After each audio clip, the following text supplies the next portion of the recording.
নমস্কার, world news Bangla চ্যানেলে আপনাদের স্বাগত। ৩২,০০০ শিক্ষক থেকে বাদ পড়তে চলেছেন অনেকে। হাইকোর্টের চূড়ান্ত শুনানি। কলকাতা হাইকোর্টে ৩২,০০০ অপ্রশিক্ষিত শিক্ষকের চাকরি বাতিলের মামলা নিয়ে শুনানি চলছে। এই মামলাটি মাননীয় বিচারপতি তপব্রত চক্রবর্তী এবং মাননীয় বিচারপতি ঋতব্রত কুমার মিত্রের ডিভিশন বেঞ্চে বিচারাধীন। মামলাটি এখন এমন এক পর্যায়ে পৌঁছেছে যেখানে প্রতিটি শুনানি অত্যন্ত গুরুত্বপূর্ণ হয়ে উঠেছে। এই শুনানিটি মূলত ৩২,০০০ চাকরি বাতিল মামলার একটি অংশ, যেখানে নির্দিষ্ট কিছু প্রার্থী নিজেদের প্রশিক্ষিত হিসেবে গণ্য করার জন্য আবেদন করেছেন।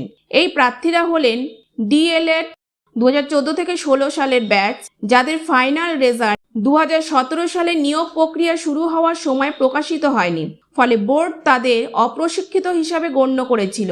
আবেদনকারীদের যুক্তি, যেহেতু তাদের ফলাফল পরে প্রকাশিত হয়েছে তাই তাদের প্রশিক্ষিত প্রার্থী হিসেবেই গণ্য করা উচিত।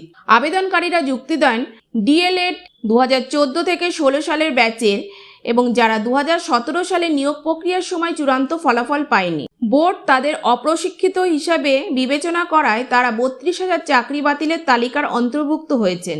তাদের দাবি, যেহেতু তারা পরে ফলাফল পেয়েছেন তাই তাদের প্রথম থেকেই প্রশিক্ষিত প্রার্থী হিসাবে গণ্য করা হোক। বিচারপতি চক্রবর্তীর মন্তব্য।